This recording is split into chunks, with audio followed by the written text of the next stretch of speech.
आप जानते हैं कि इब्राहिम ट्राओरे ये कैसे बुर्किना फासो का सदर बना। इस वीडियो को एंड तक देखिएगा, यकीन माने आपको इस इंसान के ऊपर फख्र महसूस होगा और आप दुआ करेंगे इस जैसा एक आधा बंदा आपके मुल्क में भी पाया जाए। इब्राहिम ट्राओरे का सदर बनना एक गैर मामूली और जुर्रतमंदाना सियासी वाकया था। 2022 में बुर्किना फासो में बदअमनी, दहशतगर्दी और आवामी बेचैनी अपनी पीक पर थी, जबकि मुल्क की फौजी क़ियादत सूरत हाल को काबू में रखने में मुकम्मल तौर पर फेल हो चुकी थी। ऐसे में कैप्टन इब्राहिम ट्राओरे, जो खुद एक नौजवान फौजी अफसर थे, उन्होंने दीगर सिपाहियों के साथ मिलकर इक़्तिदार पर कब्जा कर लिया। उन्होंने साबिक अबूरी सदर लेफ्टिनेंट कर्नल पॉल हेनरी को बरतरफ करते हुए ये अनाउंसमेंट की कि मुल्क की खुद मुख्तारी, सिक्योरिटी और वसाइल की हिफाजत के लिए नई लीडरशिप की जरूरत है। इस ऐलान के साथ ही कैप्टन इब्राहिम ट्राओरे को बुर्किना फासो का अबूरी सदर बना दिया गया और यूं वो सिर्फ बंदूक की ताकत से नहीं बल्कि अवामी जज्बात और नेशनलिज्म के जज्बे के साथ इक़्तिदार में आए। इक़्तिदार संभालते ही ट्राओरे ने जो पहला काम किया वो बैरूनी मुदाखलत से निजात का ऐलान था। उन्होंने फ्रांस के फौजी अड्डों को बंद करने और उनके एहलकारों को मुल्क छोड़ने का हुक्म दे दिया और उनके मुताबिक फ्रांस जैसे नौआबादियाती ताकतें न सिर्फ मुल्क के कुदरती वसाइल पर काबिज थी बल्कि दहशतगर्दों को भी एक हथियार के तौर पर इस्तेमाल कर रही थी ताकि मुल्क को गैर मुस्तकम डिस्टेबलाइज रखा जाए। ट्राओरे का यह दावा था कि जब भी कोई अफ्रीकी मुल्क अपने वसाइल पर इख्तियारात चाहता है तो आलमी ताकतें उसके खिलाफ कार्रवाइयां तेज कर देती हैं। इस मौक़िफ़ के बाद बुर्किना फासो, माली और नाइजीरिया ने मुख्तलिफ उसके साथ साथ मगरबी अफ्रीकी रियासतों की एक तंजीम ECOWAS इससे अलहदगी इन्होंने इख्तियार कर ली, जिस पर अमेरिका और यूरोपीय यूनियन का असर है।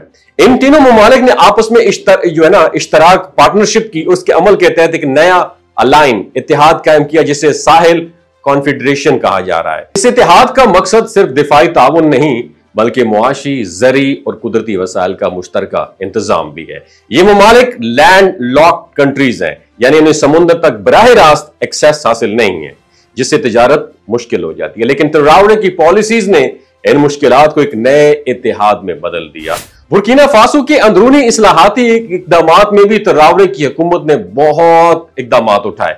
किसानों के लिए मुफ्त ट्रैक्टर्स, बीज और खाद पर सब्सिडी, 2 मुसाफिर तैयारों की खरीदारी और रियासती बैंक का कयाम जैसे इकदामात भी शामिल हैं। मुल्क की माइनिंग की इंडस्ट्री को मगरबी कंपनियों से वापस लेकर रशिया और चाइनीज कंपनियों को दे दिया गया ताकि बराह रास्त आमदन आवाम पर खर्च हो सके। बुर्किना फासो इस वक्त दुनिया में सोने की प्रोडक्शन में 13वें नंबर पर है, मगर माजी में साम्राज्यी लूट मार की वजह से मुल्क का GDP महज 18 अरब डॉलर के करीब रहा। ट्राओरे का कहना यह कि जब तक अफ्रीका अपने वसाइल पर खुद कंट्रोल हासिल नहीं कर लेता वो मुल्क कभी तरक्की नहीं कर सकता। इब्राहिम ट्राओरे ने रशियन सदर व्लादिमीर पुतिन से मुलाकात में कहा कि मगरबी अफ्रीका में जो दहशतगर्दी हो रही है वो दरअसल साम्राज्यी कुव्वतों की छुपी हुई एक जंग है। उनका मौक़िफ़ यह है कि दहशतगर्दी के नाम पर मुल्क में बैरूनी मुदाखलत की जाती है ताकि कुदरती ज़खायर जो है उन पर मुकम्मल कंट्रोल कायम रखा जा सके। इसलिए ट्राओरे ने तमाम वसाइल रियासत के कब्जे में लेकर उनका फायदा बराह रास्त आवाम तक पहुंचाने का अज़म किया है। तारीख गवाह है कि जब भी किसी अफ्रीकी रहनुमा ने खुद मुख्तारी, आजादी या साम्राज्यी कुव्वतों के खिलाफ आवाज उठाई तो उसे या तो कत्ल कर दिया गया या खुदे लाइन लगा दिया गया या इक़्तिदार से हटा दिया गया। थामस सनकारा जो बुर्किना फासो के एक इनकलाबी रहनुमा थे, उसकी बहुत बड़ी मिसाल है। 1987 में उन्हें इस जुर्म में मार दिया गया कि वो अफ्रीका को मुत्तहिद, आजाद और खुद कफील देखना चाहते थे। अब इब्राहिम ट्राओरे भी इसी रास्ते पर चल रहे हैं, इसी ट्रैक पर चल रहे हैं। फर्क सिर्फ इतना है कि वो तनहा नहीं है बल्कि उनके साथ एक नया इलाकाई इत्तेहाद है, एक नई आवामी सोच है और एक नया जज्बा है। मेरा आपसे सवाल है, क्या वो कामयाब होंगे या नहीं होंगे? ये वक्त ही बताएगा, मगर एक बात तय है, अफ्रीका अब खामोश नहीं रहेगा। मेरा आपसे सवाल है, क्या साम्राज्यी कुव्वतें उस इंसान को बिल्कुल पसंद नहीं करती जो उनके सामने एब्सोल्युटली नॉट कह दे? वो उसको खुदे लाइन लगा लेती हैं या उसको रास्ते से हटा देती हैं? नीचे कमेंट सेक्शन में जरूर बताइएगा। और थैंक यू सो मच। ये जो गिलगित बल्तिस्तान के लोग होते हैं ना, इनकी एवरेज उम्र 90 साल से भी ज्यादा होती है। You know why? کیونکہ یہ لوگ شیلاجیت استعمال کرتے ہیں. شیلاجیت کے اندر 85 منرلز ہوتے ہیں.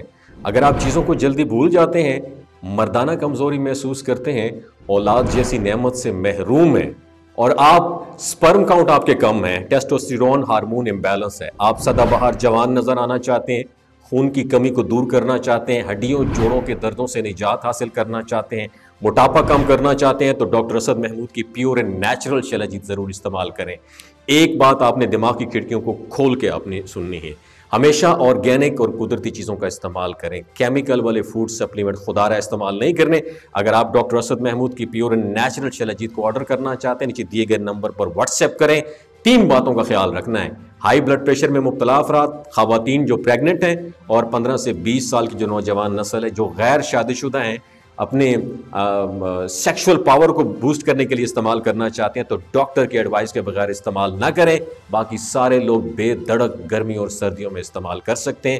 اپنا بہت خیال رکھیے گا. اللہ حافظ.